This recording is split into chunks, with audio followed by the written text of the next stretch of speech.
Good morning, everyone, and welcome to the Commission on School Construction and Modernization June meeting. I'd like to start with a roll call. All right. Yes, ma'am. Delegate Bourne. Delegate Hurst. Present. Delegate Bourne's present. Thank you, Delegate Bourne. Hurst is present. Thank you. Delegate Simons. Present. Delegate LaRock. Delegate Campbell. Here. Senator Stanley. Senator McPike. Here. Morning. Thank you. Let's see, Dr. Robertson. Wilma Battle. Here. Keith Peregrine. Oh, thank you. I'm here. Here. Thank you. Sorry, Dr. Peregrine.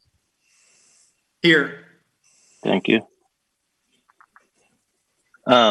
Superintendent Lane. Here. Joe D'Amico. Sandra Madam Gill Treasurer. representing DGS. Thank you. Madam Treasurer. Hi, Jay Mahone representing Treasury. Thank you. Daniel Timberlake. Here. Stephanie Hamlet. Here. Dan Gecker. Here. Madam Chair, you have a quorum. All right, thank you, Hovey. Yes, ma'am. First, I want to introduce, we do have a new member, Dr. Keith Peregrine. And so Keith, if you want to introduce yourself and tell everybody where you're from and what you do. Thanks, Senator McClellan. My name is Keith Peregrine. I am Superintendent of Schools in Bristol, Virginia, and I also serve as the President of the Coalition of Small and Rural Schools of Virginia. That's about 80 school divisions in the Commonwealth, and we advocate for specific needs that we have in small and rural communities. Excited to be part of this commission. Thank you, and it is good to have you. At our first meeting, we talked about the need to identify what the total needs are for school construction and renovation in the Commonwealth. We wanted to update the conditions. We know it's been a few years since we have done a similar survey. And so we wanted to start with Dr. Lane giving his presentation. Thank you, Senator McClellan. Excited to be with the commission today. I have two members of my team joining me, Dr. Jen Piver-Renna and Kent Dickey. They both collaborated in putting this together, and a lot of the credit for this work goes to their teams. There were a lot of data requests from the commission, and so this is a lengthy presentation. I'll warn you in advance. And we tried to keep data at the regional or state level, but certainly, if commission members have specific questions, we can take those offline about specific district needs or anything like that. But I'm going to just jump right into it by sharing my screen.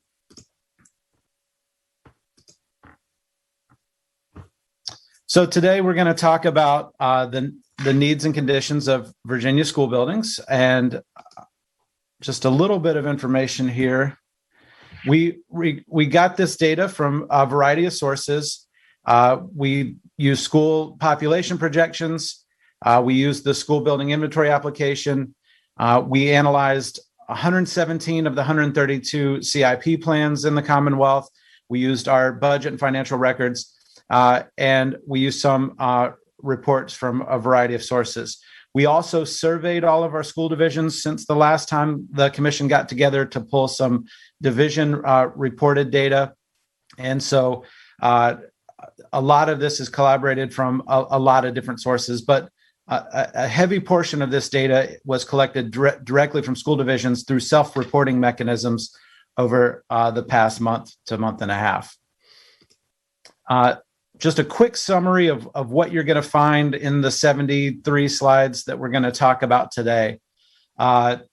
aside from the widespread enrollment declines due to COVID, and I'm going to talk about that a little bit, student enrollment is expected to increase in Northern Virginia and decrease in South and Southwestern Virginia over the next 5 years, and I'll show you some of those trends. About 70% of our schools are reporting that their buildings are at or nearing capacity, and that half of our buildings are more than 50 years old in the Commonwealth. Current CIP plans, which certainly isn't a projection of every need in a school division, but the planned projects that are happening in our communities near about $10 billion. The most common projects you'll see are major renovations, HVAC repair and replacement, and grounds and parking lot maintenance, and of course, school replacements. Since COVID-19, 62% of our divisions completed at least some type of HVAC renovation, and we'll go into more detail on that. And then we're going to talk a little bit about the history of state and federal financing of schools, but state financial support for school facility capital and debt service is primarily limited to loan programs and a portion of state lottery funds. For FY20, divisions reported about $1.1 billion in school facility costs, about $476 million in debt service costs, and about $7 billion in outstanding debt still existing on their current school facilities. So I'm going to go into a lot more detail on all that as we go through the presentation. Throughout the presentation, you'll hear me referencing regions. And so at the Department of Education, we divide our school divisions into regions. And so I've provided you a copy of this so that if you're wondering where your localities fall in the regions that we talk about, you can see them here on this map. Let's jump into student enrollment projections. So you can see that student enrollment was slightly increasing over the past decade, with a significant decrease due to COVID in the last year.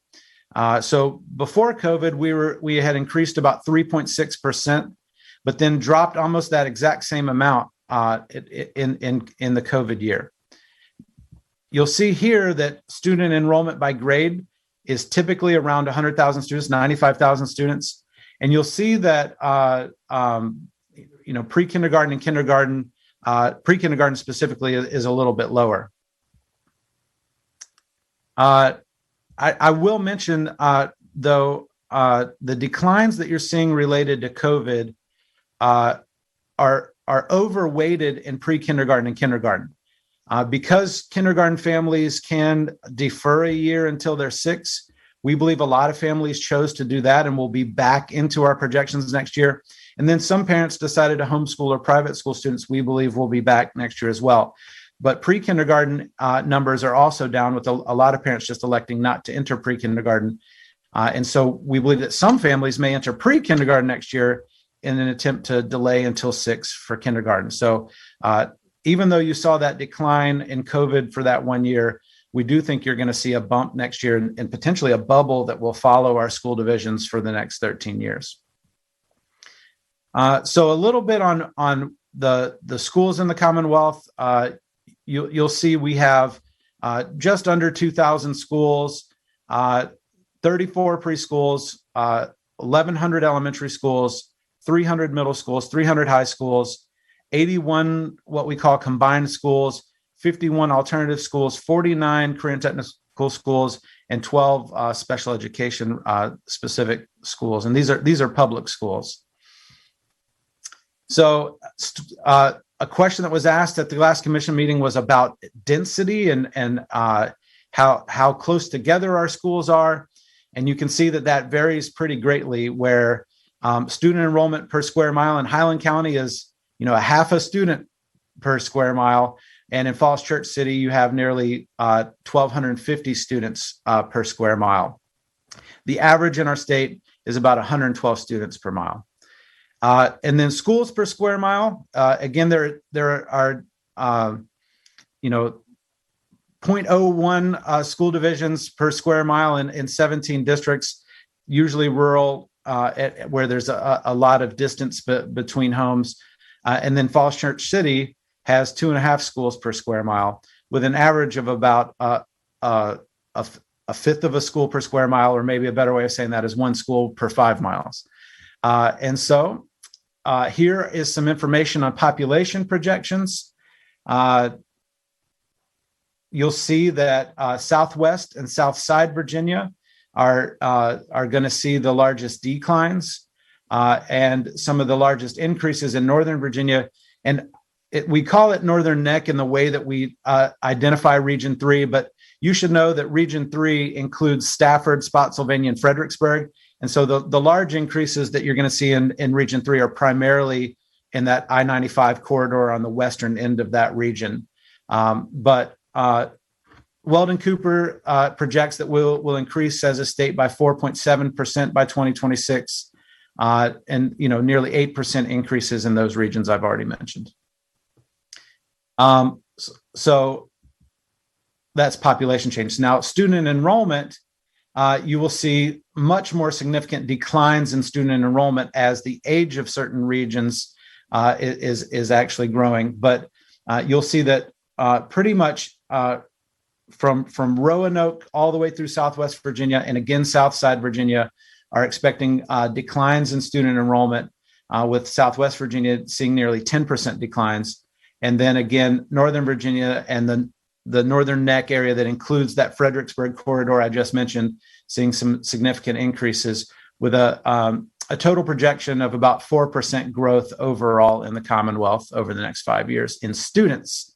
The previous slide was total population. So now we'll get into school building conditions. Just a little history. We occasionally inventory buildings in response to legislative inquiries. We collected some of this data for the first time in 2013, and we updated that data for the commission with this report. In this report, school divisions are reporting 2005 buildings. I want to put a caveat on that because there are actually less than 2005 schools. School buildings may also include other alternate centers. It could also include where the school division owns the school board office and things like that. And so we received data for this report from 128 of our 132 divisions, and that covers about 97% of our buildings. So for this inventory, we collected student capacity levels, building square footage, site acreage, the year the building was put in service, the date of the last major renovation, the replacement value, and their ADA compliance. And I'm going to try to go through some of that data there's a lot of data there is what I'm getting at.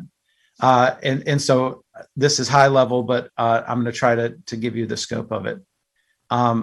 So in the summary, I mentioned that 40.5% of our school buildings in the Commonwealth are at or above capacity. And then 29.4 are nearing capacity, putting us at about 70% of buildings nearing at or above capacity. You can see that about 14% of the schools in the Commonwealth are already above capacity, 27% at capacity, and again, that 30% nearing capacity. A little bit on school age. More than half of the school buildings are greater than 50 years old in the Commonwealth. You can see that 55% of our elementary schools are 51 years or older, 45% of our middle schools, 46% of our high schools, 53% of our combined schools, and 59% of our other schools. And so, whereas middle schools and high schools are trending a little newer, generally, you can see that's pretty stable across the three major school types. So age of school buildings by region, you can see that there are some new schools in many of our school divisions. You'll see that there has not been a new school in Southside Virginia in nearly 13 years. And then some of our oldest schools are over 100 years old in pretty much every region. The median age of a school hovers at around 50, as you can see. And so the median for the entire Commonwealth is actually 58 years. You'll note that one of our schools is 184 years old. I figured somebody would want to ask me what that school is. That is a school in Bedford County.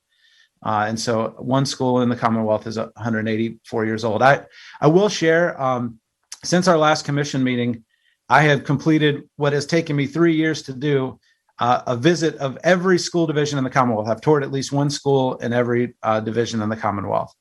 And it's really interesting to see some of the needs, especially as we get into some of our more rural counties. And I can share some anecdotes about that another time.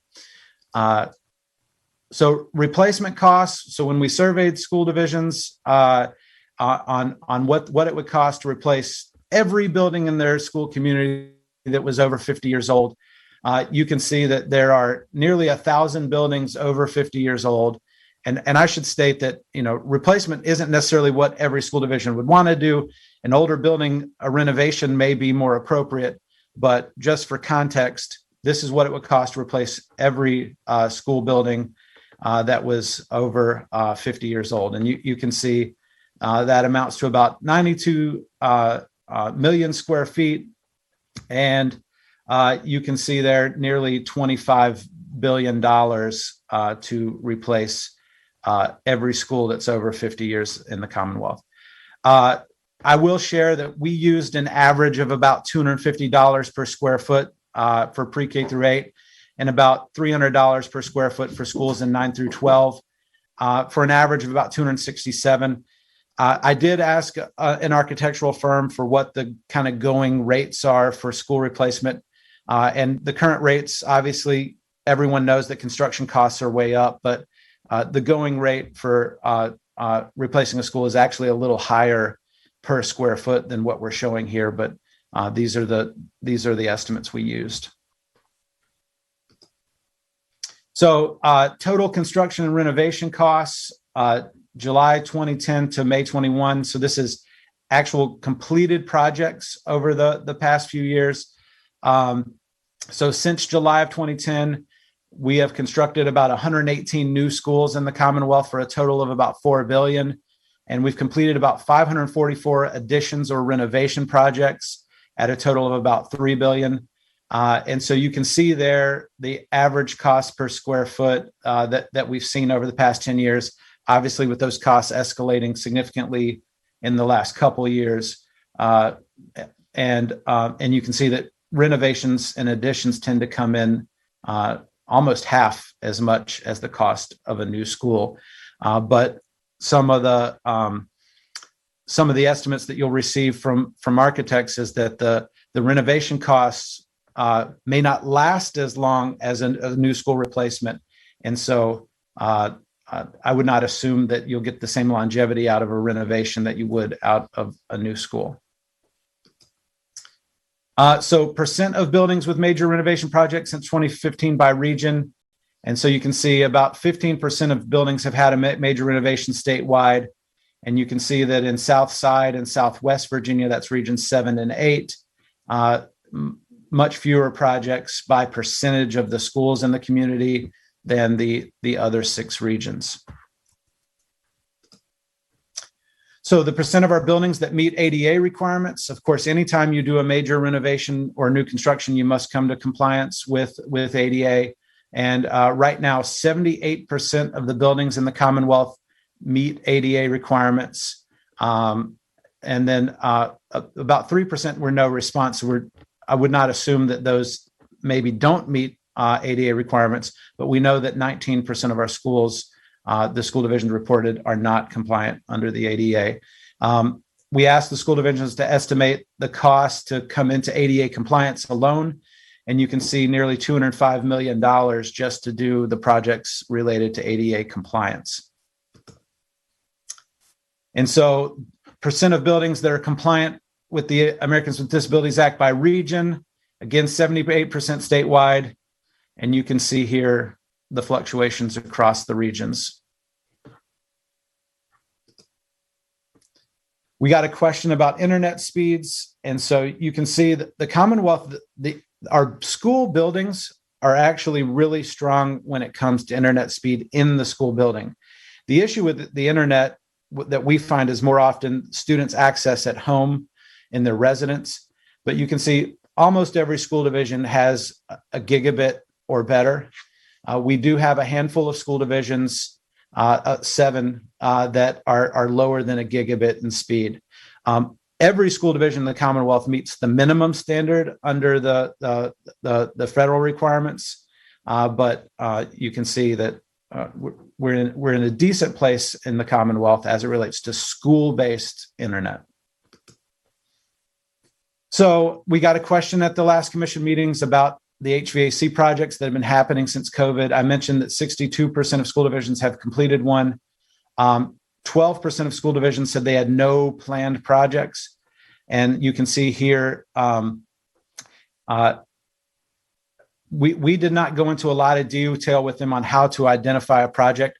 So you can see with 3,444 total projects in planning, that might mean that there's more than one project per school. Maybe more than one unit needs to be replaced or something like that. But you can see that, again, 975 projects have been completed since March 2020. We have 942 that have begun but are not completed. And then we have about 1,500 projects that are planned but have not yet begun. And obviously, the COVID money from the pandemic is still available to complete those projects. And I'll talk about allowable uses later. So a little bit of information on how this compares to what we saw in previous inventories. The VDOE nearly 25 years ago conducted what was known as the triennial survey. At that time, nearly 50% of divisions were reporting deferred maintenance. 45% of schools had temporary classrooms or trailers or mobile units. Nearly 33% of schools had overcrowded classrooms. 27% of schools had classrooms considered obsolete. 7,900 classrooms needed fixing over the next 5 years back then. And 63% of schools were more than 25 years old and needed major renovation or replacement. And so you can see if 63% were more than 25 years old 25 years ago, now with 58%, I think, of schools that were over 50 years old, we've not replaced a lot of schools over by percentage since 1996. In 2002, at the request of Governor Warner, we did another inventory. At that time, they cited a lack of maintenance and repairs as the driver of construction needs because buildings weren't being maintained. 65% of schools were at or nearing or at or above capacity. 77% of schools were using some type of division. 77% of divisions were using some type of portable space, such as trailers, and 59% of schools were 23 years old or more. So now what's inside the CIP plans? So as part of this inventory that we've done over the last several weeks, we reviewed 117 capital improvement plans over 132 divisions. We analyzed plans up to 10 plan years to determine the number, type, and cost of projects. And we also have provided some region level summaries. So I'm going to go into a little bit more detail on this in the following slides. So we got a question at the last commission meeting around what is the length of each school division CIP. We did collect that. You can see that some school divisions plan 1 year out at a time, and some school divisions plan 27 years out, as an example, and that's kind of the range. The median plan length, and I would say most school divisions do a 5-year capital improvement plan, in my experience. So the largest share of CIP costs, 81 new schools are planned, which will cost a total of about $3.8 billion. Again, I would not assume this is all of the new school needs. This is just the number of new schools that have actually made their way onto an approved CIP plan. And there are 566 renovations planned at a similar cost of about $3.3 billion. Following renovations and new schools, school divisions most frequently plan for HVAC and replacement projects and grounds and maintenance projects. There are about 463 planned projects on CIPs, totaling about $623 million, and 353 grounds and parking lot projects at about $128 million. So school division CIP projects by total cost. So you can see new schools and renovations is at 3.8 and 3.3 billion. But you can see HVAC again at 623, We do have several school additions where they want to build an addition to add on to the size of the school, about 500 million there, about 470 million in roof replacements.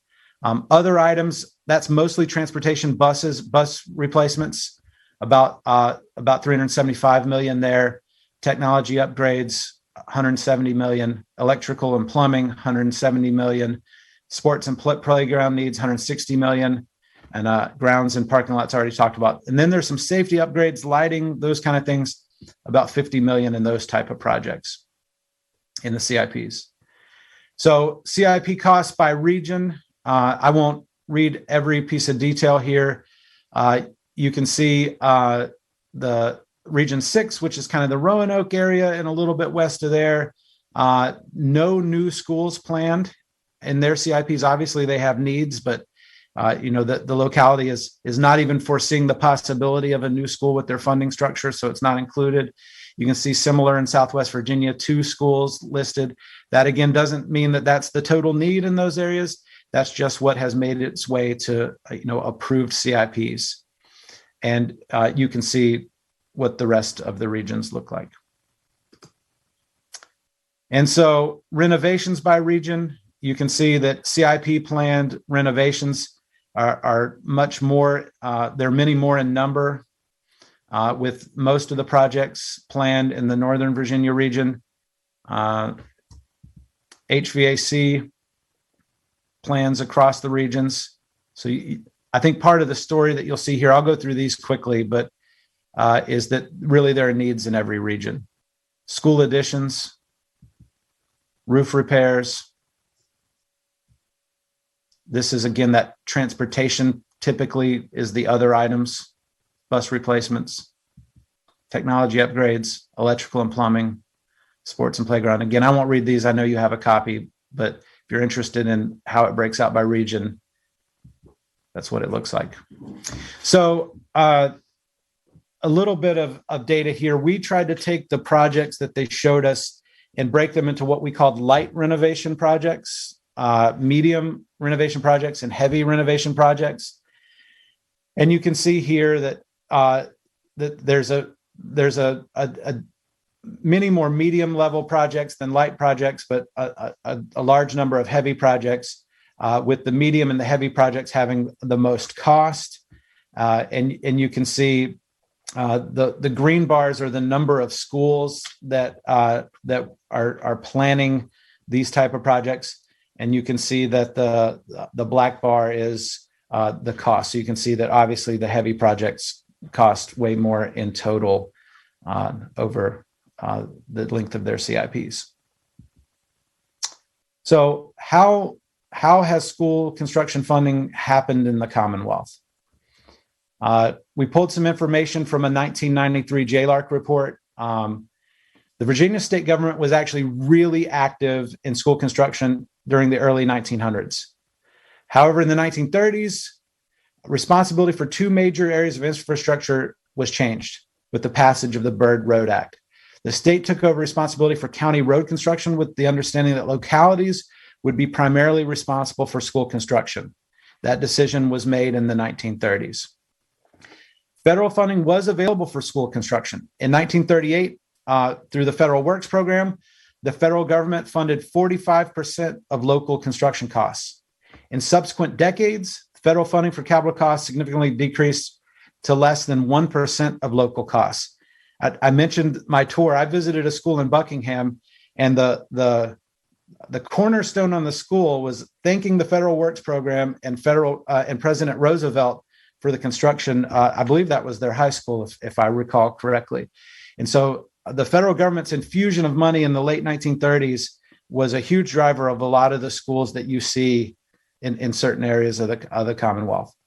Then there were other points, while the federal level was not sustained, at various points during the 40s and 50s, the state provided localities with grants for school construction. As an example, there was a $45 million grant in 1950 and a $30 million grant in 1952.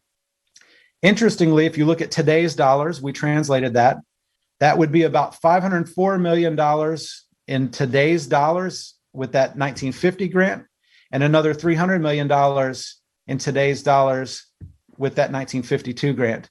And I can tell you, I having been a district superintendent in 3 districts, I had a huge number of schools that were built during the 1950s to show you the impact of state investment in building schools. In fact, I think in Goochland, I believe all 3 elementary schools when I was there were built in the 1950s and likely with this infusion of money. Beginning in the 1960s, the state moved primarily towards providing loans only through the Literary Fund and the creation of the Virginia Public School Authority. As of 1993, state aid for school construction continued to be provided in the form of loans through the Literary Fund and the VPSA. And I'll talk about some other sources in future slides. So a little bit on the history of federal assistance. While historically school construction has been a state and local responsibility, the primary way that the federal government in more recent times has tried to support schools is through favorable tax treatment of debt financing. So federal tax exempt bonds, tax credit bonds, private activity bonds have been the main drivers of the way the federal government has provided support. So a little bit more in depth on some of that federal data I talked about. During the Great Depression, there were 4,383 schools built in the U.S. from 1935 to 1940 using the Federal Works Program. In 1950, the federal government authorized funds to assist states in surveying school construction needs, and the Impact Aid Program was created to fund major school construction areas affected by federal activities and facilities damaged by major disasters. We've had one school in the Commonwealth, actually in Region 7, that was built completely with federal money because of floodplain issues, as an example. And that's a recent construction project. From 1989 to 2001, in response to Supreme Court rulings regarding equitable services to private school students, school districts received federal assistance for some capital expenses. Since 1992, FEMA has managed the disaster and school reconstruction projects. And in 2001, there was a one-time $1.2 billion program for emergency school renovation, repair, and other activities, with over 75% of those funds designated for school facilities and targeting high poverty rural areas. The Department of Ed was awarded $12.4 million, and we gave that to 17 high poverty rural school divisions for renovations in nearly 116 schools, and $4.2 million went to 14 divisions for some new ed tech infrastructure. In 2001, the federal government provided grant support for charter school facilities. In 2009, in response to the issues with funding and everything else we were facing, the American Recovery and Reinvestment Act came into place, and almost all of that $54 billion was allocated to pre-K through 12 and post-secondary education. Funds were allowed at that time for modernization, renovation, repair facilities, and later guidance allowed it to be used for K-12 school construction. And so there were some projects that happened at that time. And so programs providing funds to local governments to compensate for federal activities included tax revenue. And so you can see Impact Aid, Department of Interior does payments in lieu of taxes, and the U.S. Forest Service Secure Rural Schools Payments Formula Program, which the Code of Virginia does require us to send to localities for school divisions. So a little bit on where we are with this new pandemic funding. The existing federal education funds, so your Title I funding, your IDA funding, cannot be used for large-scale school construction renovation. However, they can do minor building and classroom renovations to facilitate delivery of programs. And the primary source of the pandemic funds, which is the ESSER funds, which nearly between all of the grants, nearly $3 billion in school funding has come to the Commonwealth that will be spent over the next 3 years. 90% of that money went directly to localities through the Title I formula. Now, these funds can be used for school construction and renovation, but the current federal guidance emphasizes that it must be tied to COVID, and it must be used to modify school facilities for, say, social distancing, facility cleaning, improving ventilation air quality. And we've approved many projects related to that under those first two rounds of ESSER funds. I'm going to talk about ARP in a second. So we just received guidance from the Department of Ed that the latest round and now all of the funds can be used for new school construction with various conditions and state approval. But in the FAQ for the new ARP funding, USAID did discourage the use of these funds for new school construction because of the fact that they have to be compliant with all federal codes, which can be pretty difficult. It also requires Davis-Bacon prevailing wage, and it also requires that all of the funds be spent by September of 2024 with the implementation of the Tidings Amendment. So if a school started construction today, that includes architectural design, which takes a year. There are lags in building materials, as many of us know. And so there are some concerns from the federal government that using the formula funds under ESSER and the American Recovery Plan may not put a school division in a position where they can complete a project by September 2024. So it's discouraged, but but it is allowed. So we're working with school divisions that are interested in doing this, and we're looking at their projects. The state does have to approve it, and we just, we're going to make sure that they meet all compliance requirements and federal timelines. But if they can do that, then certainly these funds are possible for those needs. And again, generally speaking, there must be a COVID tie in, and it must be necessary and reasonable. And so, there's some flexibility there, but it's not totally wide open. Now I'm going to talk through the more recent support that the state has provided for schools. And so I'll talk about SOQ, maintenance supplements, school construction grants, and then where we are with previous and now resumed lottery funding over the last 2 to 4 years. The standards of quality do not include a division capital outlay or debt service at this time. However, the basic aid per pupil formula does provide non-capital support for O&M and facilities. This funding is provided on prevailing cost basis in these two areas for staffing and non-capital items. Primarily, when you see me talking about non-capital over the next few slides, we'll be talking about utilities, insurance, materials, and supplies. The estimated state share of funding in the FY22 basic aid formula is about $628 million for O&M and only $790K for facilities. SOQ funding changes made during the recession reduced funding provided in these categories, and we'll talk about some of that history in a minute.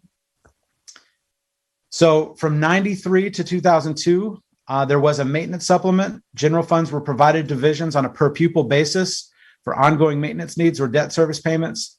Those funds were distributed based on composite index and did require a local match. This funding was provided through the 2002. It was about $9.5 million a year for the last few years that it was appropriated. Beginning in 99, $50 million a year went into the general fund and was appropriated to grants for public school facilities.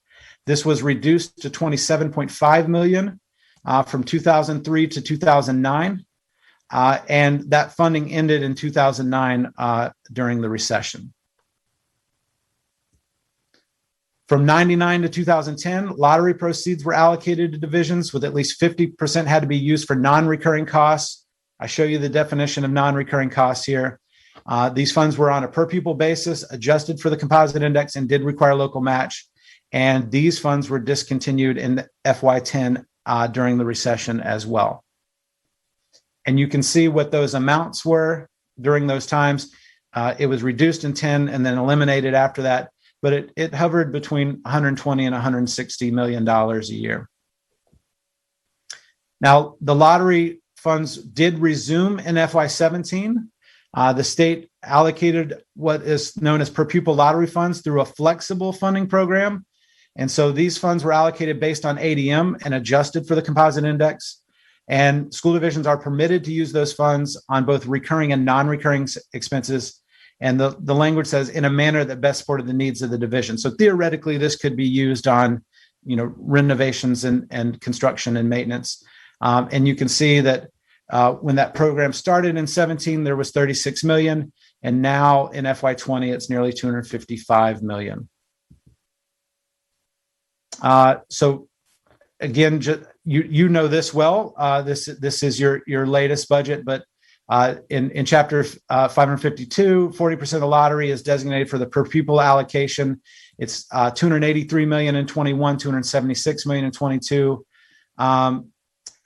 You did reinstate required use of non-recurring funds, and so at least 30% in 21 and 40% in 22 must be spent on those non-recurring costs, which would be, maintenance, school construction, additions, renovations, buses, so on and so forth. Sorry, not maintenance, but when I mean maintenance, more like upgrades to facilities. So a little on what's happening with debt financing in the Commonwealth. So first, from a 2002 survey, we had about $5 billion in outstanding debt. You'll see that debt service in FY2 was $607 million and estimated to be $633 million in 2003. New debt issued for school buildings in 2003 was estimated about $829 million. Nearly $4.75 billion in school construction needs from 2003 to 2008, with $4 billion to be financed by debt and 2/3 of $1 billion to be cash and direct appropriations. There was a reported an additional $2.6 billion in unfunded construction needs expected to go unmet in that 2002 survey. So some local approaches to financing school facilities. Local school boards have the responsibility in the code for erecting, furnishing, equipping, and non-instructional operating of necessary school buildings. And of course, school boards in Virginia do not have taxing power or the ability to issue debt. So only the locality and the governing body does that. So some of the common financing approaches used locally in Virginia for school capital projects are cash and direct appropriation, from the locality, bank loans, and bonds. So the local approaches to financing school facilities, general obligation bonds is one opportunity, typically with voter approval in the county, subject to appropriation bonds. And then, of course, the Virginia Public School Authority issues bonds. And then, of course, we have literary fund loans. The literary fund is a revolving fund administered by the Board of Ed. It provides low interest loans for school construction on a first priority waiting list. There's a $7 million per project loan limit and a $20 million cap on outstanding loans per division. The interest rate is from 2 to 6% based on division composite index. And there's also language that when the literary fund principal is at least $80 million, the General Assembly may use additional funds for other purposes. And most recently, that's been used from time to time for the state share of the teacher retirement fund. So that is information on the literary fund. So state summary of debt financing mechanisms. 32% of divisions indicate that their local government rarely issues debt. There were 69 divisions that used local general obligation bonds. 63 divisions, 48% local general obligation bonds sold to the Virginia Public School Authority. 11% used bank loans. 10% used some literary fund loans. And other bonds issued by the EDA for school construction, another 10%. So what does statewide spending on O&M facilities and debt service look like? You can see that FY20 expenditures in school division showed that we had about $1.3 billion in non-capital operations and maintenance, $30 million in capital, in facilities, in the non-capital about $181 million, and in capital about $1 billion. And debt service, which is our principal and interest payments, are total about $476 million in the Commonwealth. Outstanding debt at the end of FY20 stands at about $7 billion. So we're going to talk a little bit about debt and now stress. So outstanding debt for localities at FY19 for all local government functions per the APA comparative cost report. Statewide total, all localities are facing about $53 billion in debt. The average per locality is about $400 million. APA also produces local stress measures. And so I'm going to talk a little bit about that in future slides. So I'm going to move into the fiscal stress index, which talks about localities' ability to generate additional revenue relative to the rest of the state. So this is just for FYI, but here we are with kind of the main point, and that is that there is clearly higher fiscal stress among localities with lower ability to pay. So you can see the chart here, our 0.8 composite index school divisions are showing stronger fiscal stress. And then our 0.2 school divisions, which are our higher poverty school divisions, are showing higher fiscal stress. Our 0.8 school divisions are showing less. There's also higher fiscal stress among localities with higher poverty. So that kind of aligns to what we know in the composite index. There's only a moderate relationship between ability to pay and percent of students qualifying for free and reduced lunch. And so you can see here that map is a little bit more scattered. There's no relationship between the community poverty rate and the local real estate tax rate. You can see that kind of fluctuates throughout the localities. So wrapping up, just a couple things that just to make you aware of, and tools and resources that we can provide to school divisions. The Department of Planning and Budget does manage the efficiency review program that began in 2004. They help to identify ways that divisions can realize cost savings in non-instructional operations and how they can redirect that to classroom activities. And so that's, you can see some of the best practices that they do here. We also learned about, I don't know if it's called Mr. Fix or MR Fix, but DGS has a really cool tool. They showed this to us since our last commission meeting, where it's a facility condition assessment tool where essentially you can index the age, condition, and uses of state facilities. And that's how they determine allocating funding based on need in state facilities. Theoretically, if it could be a recommendation from the commission that we could put all of our school facilities into a similar conditions assessment tool and generate some actual cost per facility and maybe even prioritize facilities. The DOE at this time does not have a tool like that, but DGS does, and it sounds exciting. So that was a lot, and I went as fast as I could. There's obviously a lot more granular information that we could get into, but we stopped at 73 slides, Senator McClellan. And so with that, I can answer questions, and I have my team here to help with that. Thank you, Dr. Lane. If there are any questions, I'm going to ask you to use the raise hand function. And I'm on my iPad, so I'm going to have to scroll through, so you all have to be a little patient with me. But any questions? I see Delegate Hurst. Thank you, Madam Chair, and Superintendent Lane. Thank you for an exhaustive PowerPoint presentation, but one that I think is really relevant, at least for me, to get that kind of full accounting of also the history of where we've been and where we might be able to go, looking at, what immediate precedent may be, but also some past precedent that we could lean on and look at to maybe potentially bring back. My question is on the capital improvement plans that we have from our localities. So I represent both District 6 and District 7. And of course, District 6, had that goose egg in there, which is not necessarily, as you said, an indication of what could be done. So could you just clarify that CIPs are plans that the locality has already determined they want to find a way to pay for over the next X number of years, but that there are other projects that they would like to be able to undertake, but they just don't even conceivably have the resources to do it, and therefore don't put it into their plan, correct? And is there any way of knowing what kind of accumulation of those projects there are across the Commonwealth? Yeah, thank you for the question, Delegate Hurst. I'll speak from my experience.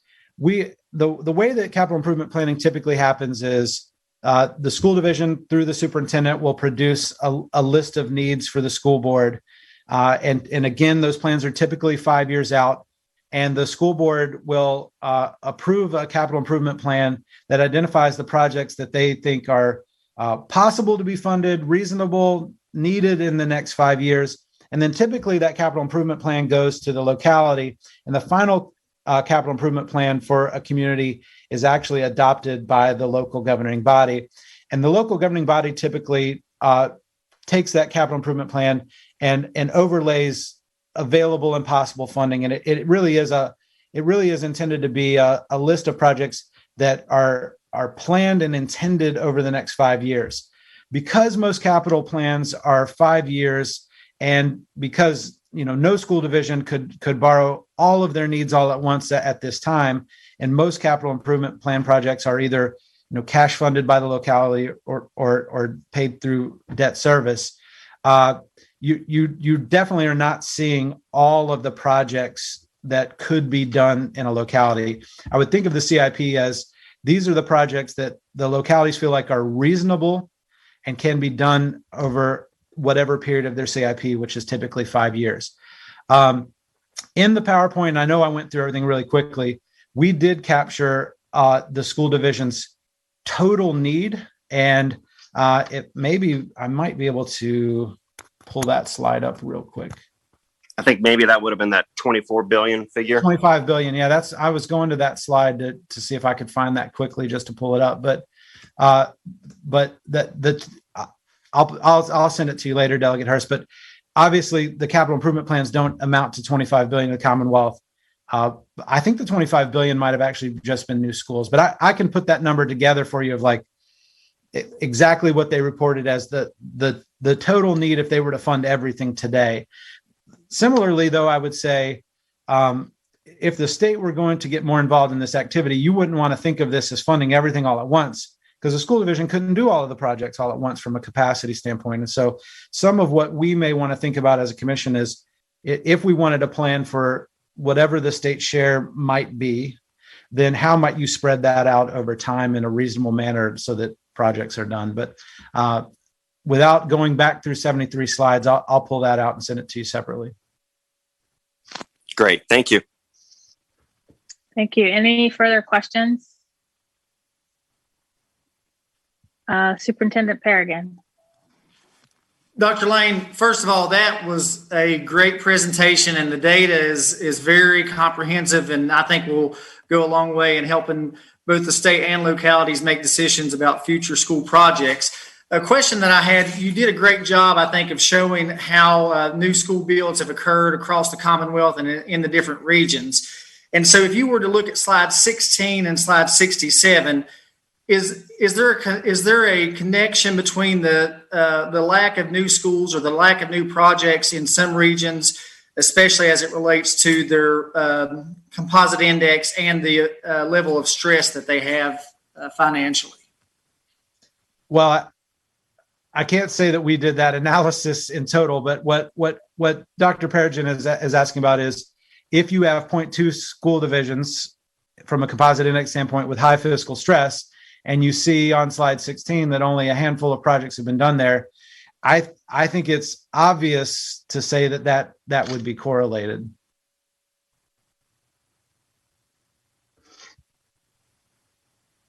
Dr. Perigin, did you have another question or? Okay. Delegate Simons. Thank you. Thank you for that presentation. That was quite a lot of information and a lot of hard work went into that. So thank you.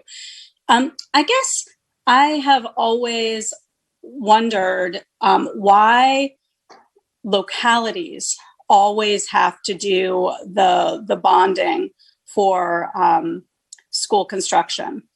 And it almost seems from your presentation that that's where the real problem lies. There's a lot of capital improvement projects. There's a lot of need, but it seems that localities can't get the credit and can't do the bonding to be able to consistently fund schools. And I know that in the General Assembly, it seems like we do approve projects for universities. And I actually saved an example of one of the bills. It says to provide for the pledge of net revenues of such capital projects and the full faith, credit, and taxing power of the Commonwealth. Like how, I just don't understand, why can't localities tap into the full faith and credit of the Commonwealth? They always seem to have to rely on their local fiscal situation? And I know that's a general question, but I was just wondering about that. Yeah, well, I mean, some of it goes to that code section that puts the responsibility for the erection and construction of buildings on localities, and certainly the locality will own the facility, and that actually is somewhat disparate in divisions. Some divisions, the school board will own the facilities, and then when they don't own the facilities, they turn it back to the localities. But ultimately, the debt is paid for by the locality and the school division together. School divisions do have options to use some of the tools at the state's disposal, like the literary fund and the VPSA loans, to seek opportunities for financing debt. I think what keeps most school divisions from financing additional debt is actually really complex. There's many school divisions have local bond ratings, and the amount of debt that you take on can impact your bond rating, which would then impact your rate. So that tends to impact it. Some localities have local debt policies that put caps on where they would go, or their audits might suggest that taking on more debt could lead to additional fiscal stress. And then, frankly, some school divisions and localities may be able to access more debt, but may not have the ongoing revenue to pay the debt service, the mortgage, essentially.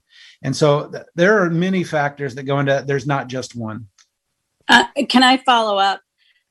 So it does seem like that might be part of our problem in Virginia, that we just don't have good financing options for our localities. And if there were revenue streams that somehow could help them in bonding at the local level, that might even be able to solve part of our problem. So I think we need to think creatively about how local governments can actually finance these buildings. Thank you, Delegate Simons. Any other questions?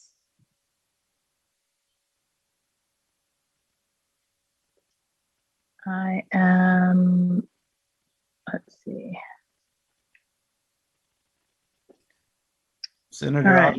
I'll just make one comment. That is, if anyone wants any specific data about a locality, or like Delegate Hurst, a nuance of the presentation, just send us an email. We'll be happy to get it to you. We collected a lot of data here, and there's a lot more than we could do in an hour. So.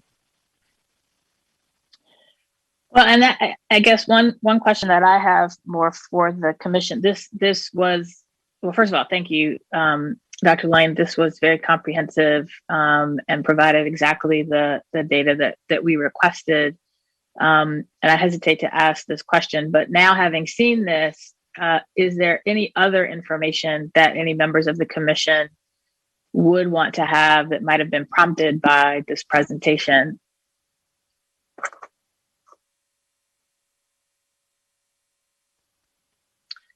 Not seeing any. I think I have a question, and that is, as you pointed out, if this, the state probably will not be able to fund all of the needs or all categories of needs. I think it might be helpful for us to have a survey of the localities, what category of needs they would prioritize, and sort of see if there's a general consensus of the categories of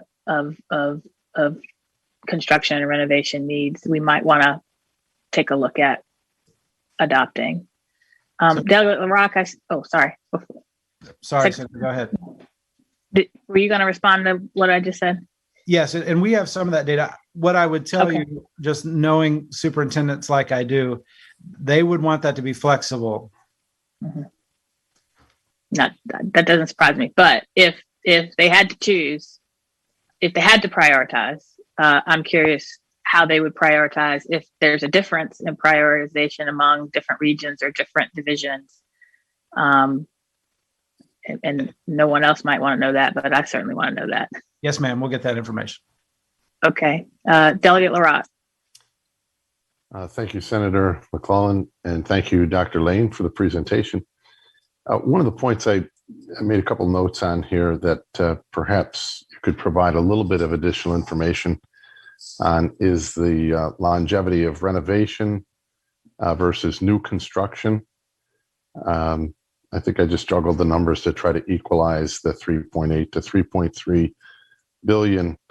And it looks like you get about, again, this crude interpretation is that you get about 8 times more renovation per dollar than for new construction.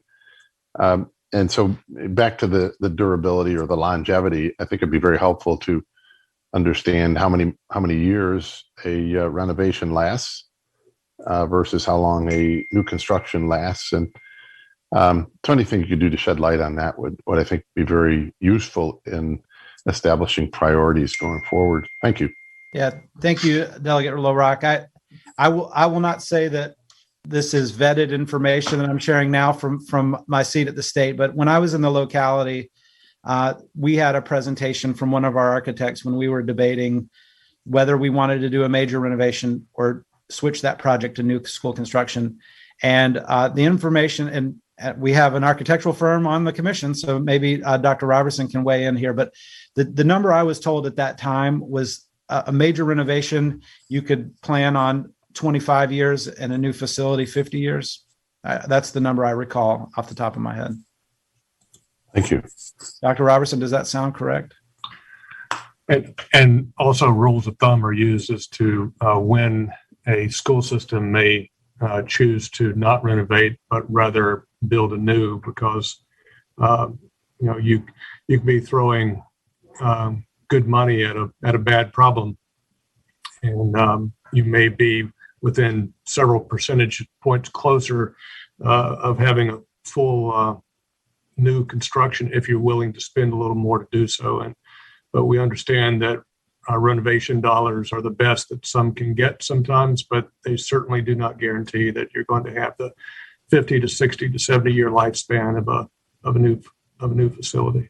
I think the question's a very good question, and one that if there's relief that the commission can offer to school systems to have greater hope that the dollars that might be made available would result in new facilities, obviously that's where we as a state should want them to go. Renovated facilities have a much shorter lifespan. And we can collaborate with Dr. Lane to give him more data on that. I know that there are others in this room too who can help reinforce that. Delegate Hurst, you had a question or a comment? Yeah, thank you, Madam Chair. For Superintendent Lane, you mentioned briefly that some localities have policies that limit the amount of debt that they would incur, and I can certainly respect that prerogative. Is there a way that data is readily available to know which to try and gain a better understanding out of what you said is a very complex issue of why sometimes we see that pretty apparent correlation of local composite index to local fiscal stress? Thanks for the question, Delegate Hurst. I'm going to phone a friend here. Kent, is that in the comparative report? I think that is, isn't it? Yes, Dr. Lane. There's some of the indicators that Commission on Local Government and JLARC do report that are indicative of ability to pay and overall stress, and we can provide more of that data. Such as percentage of the overall operating budget that is used for debt service, debt service or outstanding debt relative to annual revenues. Some of those more indirect indicators that would indicate a locality's ability to fund more capital construction or take on more debt. But I think it's data such as that would kind of inform that question. Okay, and then a follow-up, Madam Chair, if I may. Yes. And this would be more for our architectural firm on the commission. is there a role that architects can play in helping to reduce cost or increase efficiency? Obviously, there is strong discouragement from using ESSER funds for new construction projects. But in any event, time is money. And I know that there have been some other states that have used sort of standardized plans or a menu of plans to help localities get a project that would work for them, but might be more of a template to try and help with efficiencies. Is there anything that the architects can do to try and meaningfully help in this? I'm sure that there are, and I really would love to hear how architects can help in this situation.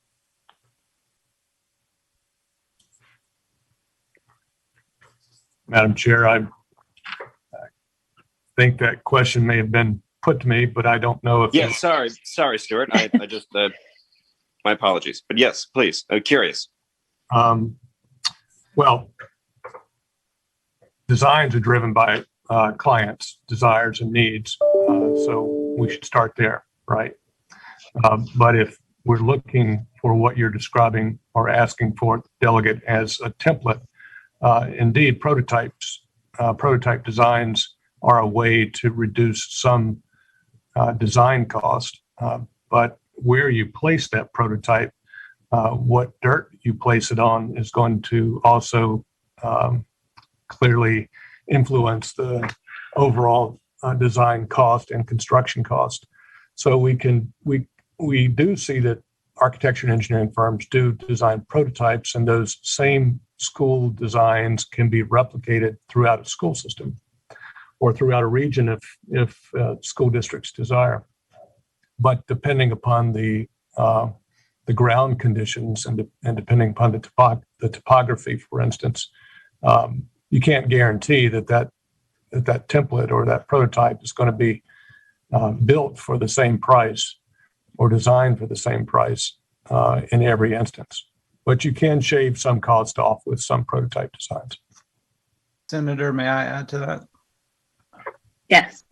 Delegate Hurst, I actually had the fortune of building a prototype several times in one locality, and there was cost savings, but I will tell you, on a $35 million project, we may have saved single digits of millions of dollars to build the prototype because of the civil engineering and everything else that Dr. Robertson mentioned. But there could be some statewide cost savings in developing a prototype, and that's certainly how a lot of schools were built in the 50s with the state funding.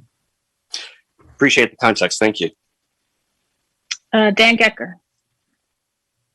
Thank you, Senator.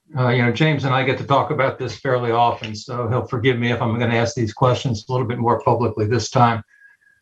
First, you started off, and I've got just 4 questions, if that's okay, Senator. It'll be pretty quick. You started off with with the enrollment projections by superintendent's region. The local experience here has been that, Richmond has shrunk in a sense, and has excess capacity in their buildings while Chesterfield is building new, as an example. I don't know if that pattern repeats around the state, but, when we're looking at new school construction, would it pay perhaps to also look at joint use of buildings that in adjoining jurisdictions where one is being emptied out, let's say, in favor of another? I don't think there would be any reason not to consider, joint operated buildings. That's done in many localities, and oftentimes, governor schools and other facilities like that tend to exist in former schools for that purpose. Yeah, I will say, just as a historical note, when I was on the Richmond Regional Planning District Commission, we asked JLARC to study this for us. JLARC came back and said that there should be no incentives given by the legislature to facilitate joint use of those buildings. I would ask that the legislators on this call reconsider that position just a little bit to see if we can, in fact, save money in the long term by incentivizing joint use. Second, and not just you use this, James, but almost everybody who writes about school condition uses age as a proxy for condition. I've been involved with, I guess, 4 significant historic rehabs of school buildings: Petersburg, Maggie Walker, EC Glass, and Hanley. And each of those older buildings came out pretty well, and will be are fully functioning, 50-year life kind of rehabilitations. Do you have, or do we have, a better idea other than age of what we can use as a condition indicator? I will tell you that all schools built in the 70s, in my view, ought to be taken down. But frankly, the older schools are usually pretty good in terms of bare bones. They may not meet the modern standards of corridor width, et cetera, but they can really be, something nice can be done with them at about 2/3 of the cost of building new. And if I can add on to that question, because Dan, you point out something that I was thinking of asking too. Is there a break point in decades of when construction may have changed? Because I have heard said in a residential context that break point was sort of in the 40s, 50s, that things built before a certain year were tended to last longer than things built after a certain year. So if you could, or if our architect could add into that, is there a certain break point where the age might be viewed differently depending on when that building was built? Yeah, I know that question was for me, but I think anything that I answered with would be more opinion. I think that I would rely on, our school construction experts, like our architectural firms, to talk about things like longevity and quality. I will say there was a movement in the 1970s to build these open schools, and it's almost impossible to renovate those in a way that are as functional as what we would want.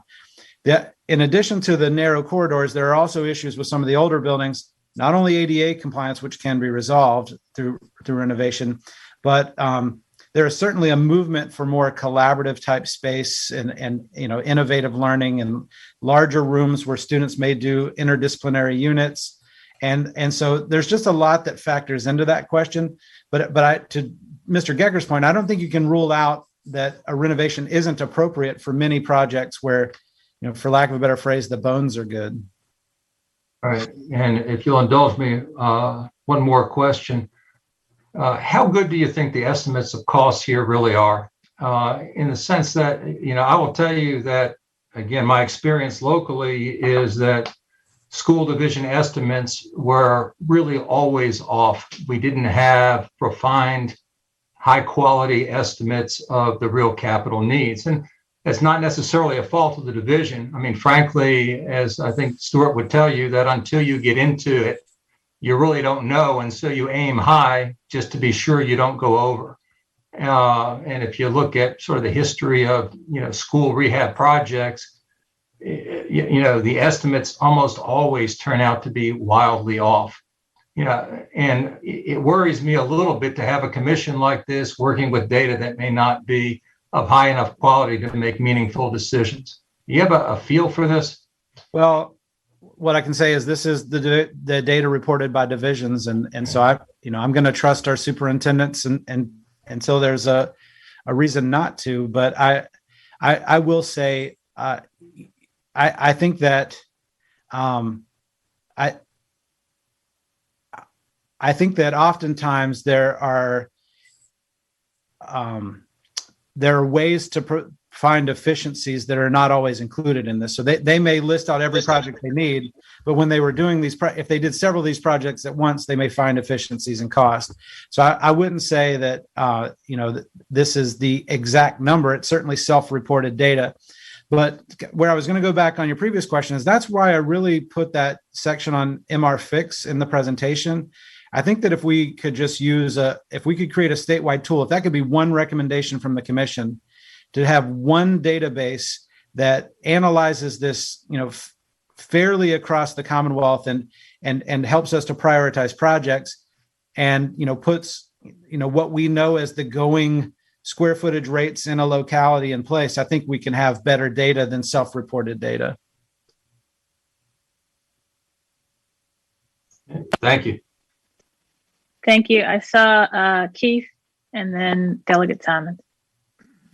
Thanks, Senator McClellan. Just to point to President Gecker's question, I think even if these estimates are off by 100%, Virginia still has a very significant school facility issue across the entire Commonwealth. But to another point that both President Gecker and Delegate LaRock made, and also Dr. Lane, I think flexibility is going to be the key for school divisions to make good decisions.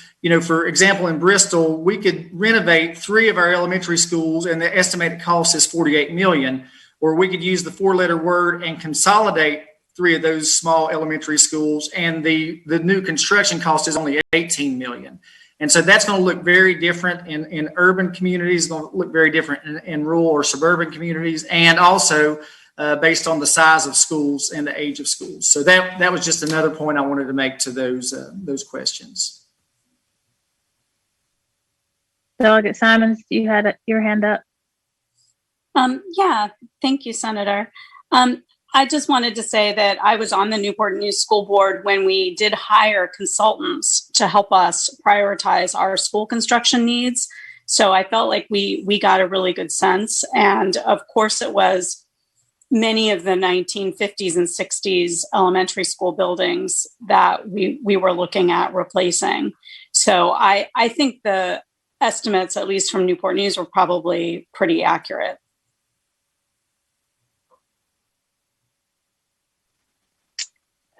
All right. I do not see any more hands. So unless last call for questions.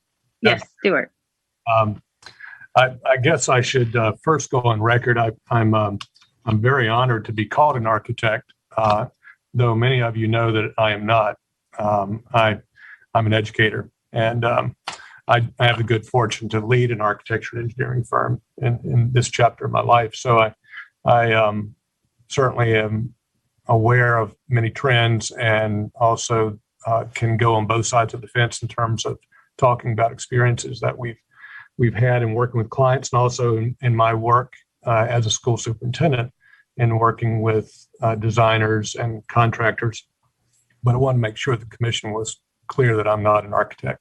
I also want to reinforce something that Dan Gecker said. He and I had the pleasure of working with one another on the LLC for the Maggie Walker Governance School renovation. What he said about good bones is something for us to heed, because there are school facilities out there that are classic designs that we wouldn't want to tear down, and we'd want to expand their longevity as long as we could. But then that example does make me think that the commission may want to take a look at historic tax credits and the process that's involved there, and how recommendations can be made to reinforce their use or to encourage their use, especially in localities where classic designs are in place and folks have great sentimental value attached to them, and they'd like to see them continue through the generations. I really liked what I heard about taking a look at the dates of designs. I agree. I forget who said, let's replace all 1970s construction. We know that during certain economic times, if we look at economic cycles, we can probably make some predictions that schools built during those periods of time might well be the greatest priorities across the Commonwealth, at least, or at least in some school systems. So it might be worth our time for us to engage in an exercise of picking those decades where the economic cycles were producing, we'll call it cheaper construction, or cheaper materials, and see what that exercise produces for us in terms of opportunities to attack. Thank you, Madam Chair. Thank you, Stuart. And that is information I would be interested in seeing if there's a way for us to collect that. Ms. Battle?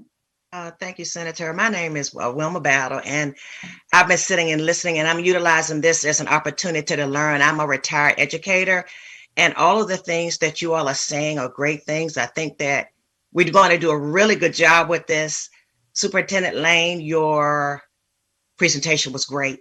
I'm just sitting here listening because I have taught in rural, urban, and suburban schools, and I worked in age buildings. And you've spoken of the consolidation of schools, because some of our schools had maybe 200 kids, and if we could work on that, I could see that as being an improvement. But then we come to the point of persons not wanting the schools to close, but we need to look at what is in the best interest for the school system. So I'm utilizing this as a learning tool, shaking my head because everything you all are saying is what I've been thinking. Yeah. Thank you for that. Delegate Larat. Thank you again, Senator McClellan. I'll just add this to the conversation in the way of a comment. In as much as my background is construction, I tend to gravitate toward the aspects of this commission that relate specifically to this. So I'm going to relay best I can a conversation I had a while back with a gentleman who his profession was value engineering, I think, for schools, and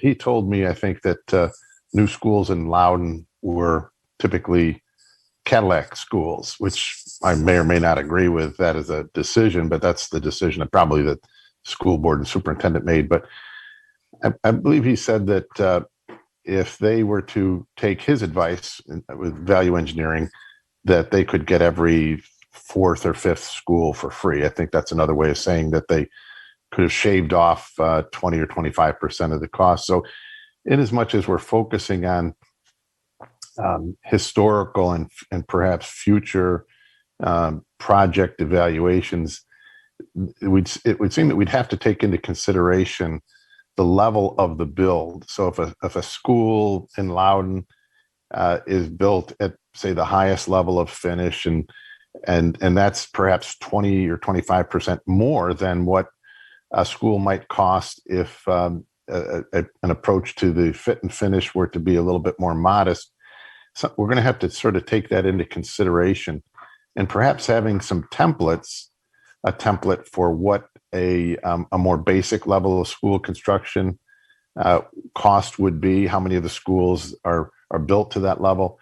And then I'll kind of expand that into renovation, how renovatable a school is, which is also going to affect the longevity of it.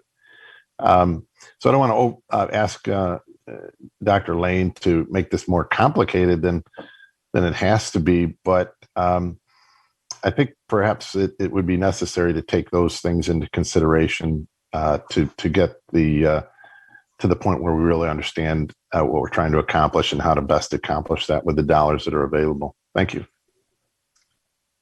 Senator, may I just make one comment? Thank you, Delegate Yes. Rock. I actually had the same thought as we were going through that. And it's one of the reasons I did not use the price per square foot that was suggested to me by the architectural firm I spoke to, and instead kind of just use the average, because I do believe that some, I don't know if I call it Cadillac, but some very innovative designs are driving up costs beyond what the state would want to fund in terms of what the requirements are for a school. And so I think that we can use a price per square foot estimate that is more moderate than you may see in some localities. All right, Senator McPike. Thank you, Madam Chair. I appreciate the opportunity. Dr. Lane, thank you for your presentation. It was incredibly informative. I think should be the strong recommendation as indicated for the use of the statewide index as developed by the Department of General Services. That is incredibly important. So we sort of benchmark and understand as a General Assembly, sort of, apples to apples, apples to oranges in terms of what really the order of magnitude.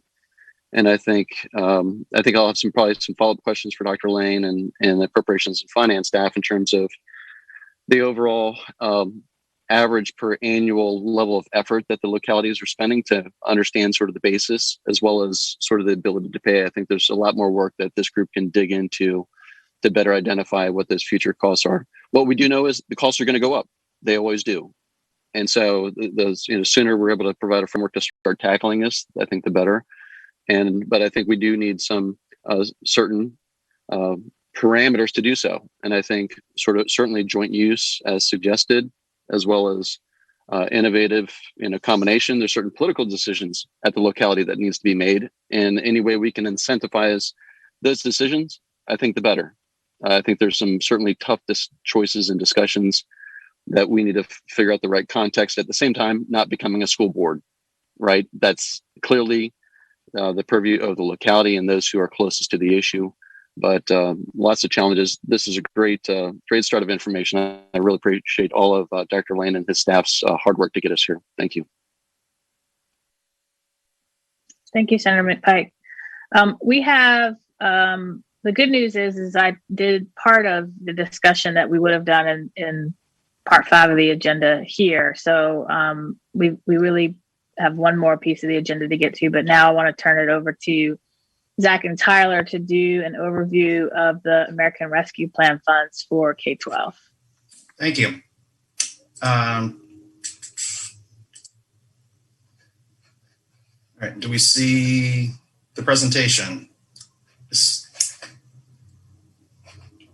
Yes. All right, good. So the American Rescue Plan Act, it was signed into law back in March, and Virginia and our localities will receive $9.5 billion that can be used to support all of areas across all of government, but including public education, primarily through 3 sources. That's the discretionary state and local fiscal recovery funds, the elementary and secondary school emergency relief funds that Dr. Lane spoke of during his presentation, as well as the Coronavirus Capital Projects Fund. I'm going to provide an overview of each of these funds, which can be used for, as I said, across all of government, but focus on the K-12 and school construction aspects. While these new funds are available, there's still significant funding remaining from the earlier stimulus packages, as shown on this slide. The funds in the American Rescue Plan Act are shown here in blue, while the green shows the remaining funds from the CARES and the CRRSA relief bills that were passed in 2020. The state's receiving $4.3 billion in state fiscal recovery funds, while localities will receive $2.9 billion in the local fiscal recovery funds. And Virginia school divisions are receiving $1.9 billion in ARP, ESSER funds, in addition to about $1 billion in ESSER funds that remain from the earlier packages. There's also $211 million in the ESSER state set-aside that'll be provided to support state-level K-12 initiatives, and there's also an amount remaining from the earlier state set-aside from the 2020 relief packages. And finally, there's $222 million provided to Virginia for the Capital Projects Fund in the American Rescue Plan. Language in the budget passed during the special session will require the General Assembly to allocate the state fiscal recovery funds, the ESSER state set-aside, and the capital projects portion. The state and local fiscal recovery funds, those will be available to benefit all areas of government, and they'll be available through the end of December of 2024. Eligible uses generally must fall within these 4 broad categories: responding to the pandemic or its negative economic impacts, providing hazard pay for essential workers, offsetting state and local revenue reductions to ensure continuity of government services, as well as investments in water, sewer, or broadband infrastructure. And then the Act prohibits using those funds to backfill tax cuts or for deposit to pension funds. And since the commission last met, the U.S. Department of Treasury released rules to help clarify the eligible uses within these categories. Treasury's ruling addresses the allowable expenses, again, across the entire spectrum of government, but these are selected provisions that could benefit public education. The rule expands that the funds can be used for programs or services addressing the impact of the pandemic on education and childhood health and welfare and there's a non-exhaustive list in the Treasury guidance, including expanded early childhood services, addressing funding inequities in our high poverty school divisions, services addressing academic, social, emotional, and mental health needs, as well as some home visiting and family engagement services. And the rule also provides that the funds can be used to support public education by returning staffing to pre-pandemic levels and facilitating access to health and social services. Two capital items are included in the list of examples in that guidance to facilitate public health, specifically lead remediation and improvements to ventilation systems. And while the state and local fiscal recovery funds can be used to meet public education needs, most of these activities also can be paid for with the ESSER funds that are specifically provided to school divisions and dedicated for K-12. The rescue plan, as I mentioned, provides $221.7 million at the state level for the Coronavirus Capital Projects Fund. These funds will be available until expended, and eligible uses include critical capital projects, which can include education projects with some nexus to the public health emergency. The Department of Treasury has not yet released guidance for these funds, though we expect it to be coming soon.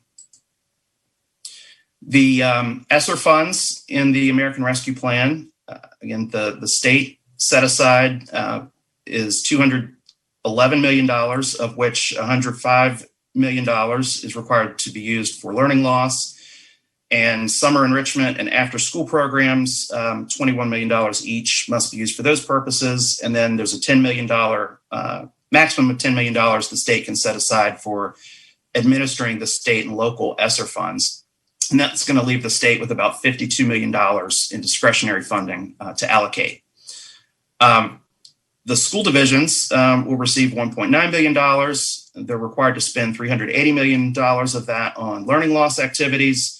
And that leaves about $1.5 billion for school divisions to use towards any of the ESSER uses that are specified in the bill. Those funds are available through September 30th of 2024, so almost as long as the state and local fiscal recovery funds. The allowable expenses provided through the funds can be used for allowable expenses for any of the major federal K-12 funding programs, like the IDEA Act and the Elementary and Secondary Education Act.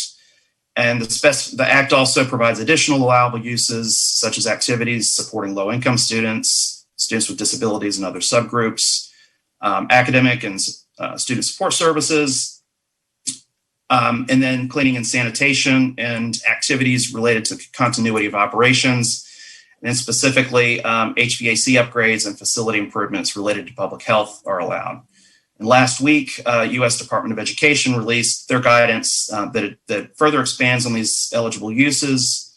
And as Dr. Lane mentioned, there is a section in these FAQs specific to school construction that clarify that they can be used for school construction, but such use is discouraged, as the administration would prefer to see those funds used for more pressing COVID-19 related needs and the time limitation for completing a capital project. The FAQs also clarify that COVID related renovations are allowable, and it provides examples such as HVAC upgrades, window and door repair, as well as activities necessary to provide adequate space for social distancing and sanitation, such as replacing carpet with tile, because it's easier to clean. Any project completed using these funds would need to comply with all of the federal requirements, including prevailing wage requirements, environmental and historic resource impact analysis, among others. And recipients would also need to demonstrate that they're meeting the purpose of the Act, which is to prevent, prepare, or respond to COVID-19. If a school division chooses to use the funds for these capital projects, as Dr. Lane mentioned, prior written approval from the state would be required. And ultimately, the state is responsible for ensuring that school divisions comply with the requirements around the use of these ESSER funds. And these FAQs also provide that the funds can be used to acquire modular classroom units as needed to meet social distancing guidelines. So just to summarize the American Rescue Plan as it relates to capital needs for schools, these funds would have to be used in a way that is tied to COVID-19 prevention, preparation, and response. The funds can be used for school construction, but it's discouraged. HVAC upgrades and facility improvements that are supportive of public health measures are clearly permissible. And the state's receiving $4.3 billion, but the localities and school divisions are also receiving $4.8 billion when counting those local recovery and ESSER funds together. And they can be used largely for the same purposes. And finally, I would just note that the Biden administration's American Jobs Plan is proposing $50 million in grants nationwide and another $50 million in bonds for school modernization. And we're watching closely to see how this evolves while it's being negotiated in Congress. And with that, I'd be happy to entertain any questions. Thank you. Any questions? And again, use the raise hand function if you have any questions.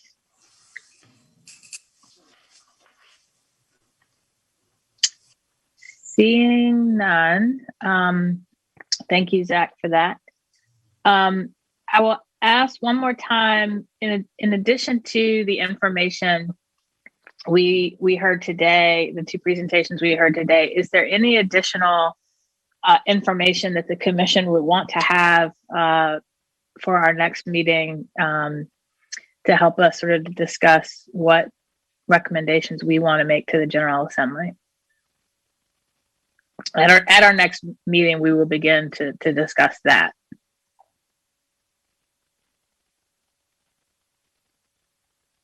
Dan?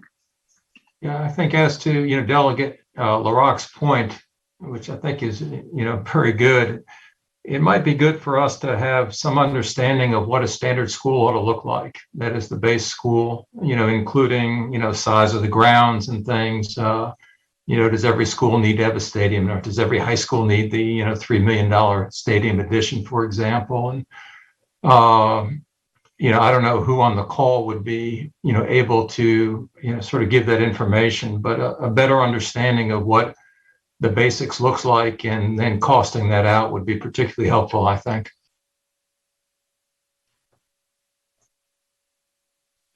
Dr. Lane, is that something that you could take on, or at least work to identify who to work with to get that?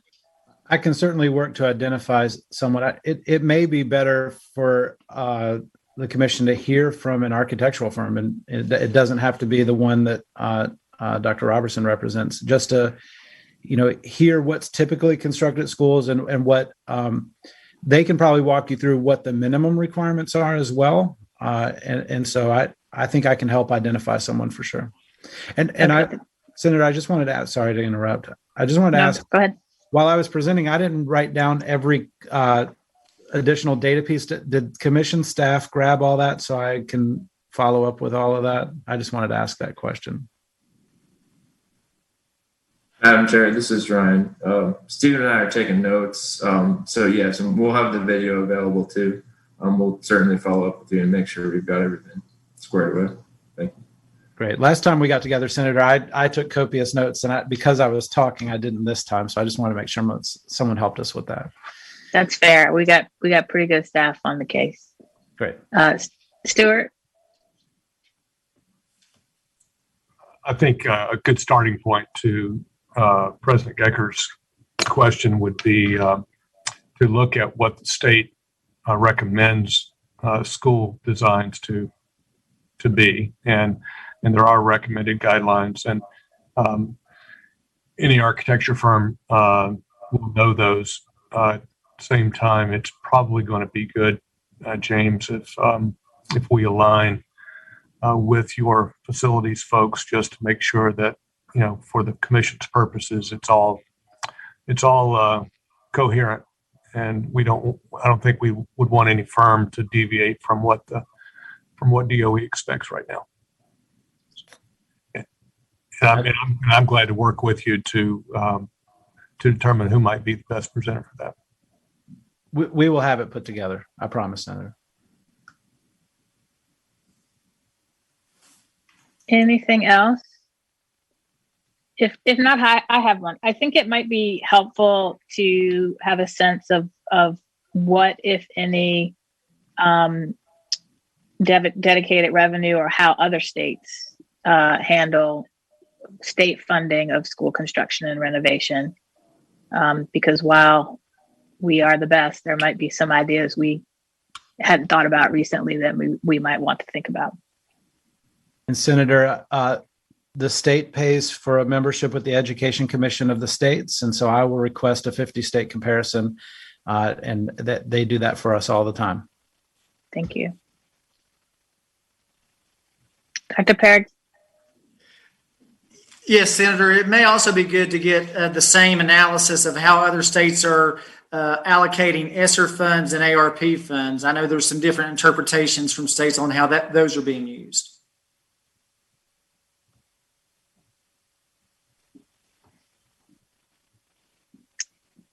All right, I do not see any other hands, so this is the last call. If not, I will try to give everyone about 16 minutes or so left to your day back. But first of all, I want to thank Dr. Lane and Zach and Tyler for pulling those presentations together. They were extremely helpful. I'd like to thank the commission for your excellent questions. We have a lot of work to do, but I think we will. Let me ask, and Ryan, can you remind me the date by which our report is due to the General Assembly? Is that in November? Ryan, you're muted. Sorry, thank you. Yes, I believe it's November 30th. I'm just looking at the statute right now. Actually, it just says the first day of the regular session of the General Assembly. Okay, perfect. So although we would want to have a report at least in the works enough that to the extent we want to get something in the governor's outgoing budget or the new governor's incoming budget amendments, we have time to have that done. So the plan would be for our next meeting, which we will poll the commission members for, but it probably would be around September. Would be to have the additional information that we have requested compiled together to begin the discussion on what we want to recommend, because I would like to have our final meeting, which will likely be in December, the beginning of December, a draft report that the commission can look at, any recommendations presented by staff to the commission for us to vote on to include in that final report. So that's sort of the agenda of where I'm looking for the commission to go before the beginning of session. So any kind of questions or comments around that? If not, again, I just want to thank everybody for your work. And I know everyone here is dedicated to making sure we get this right so that all of our children, no matter their zip code, can not only learn, but have the high quality facilities to learn in, because your environment certainly affects your ability to learn. And I think all of us have seen that, that right now, the condition of the building, like many other aspects of the conditions and the quality of education we're providing, relies a little bit too much on zip code for our comfort. So we have a long way to go to get to a point where, at least on construction and renovation, we're leveling that out. But our work here is extremely important to doing that. So I just want to thank everyone.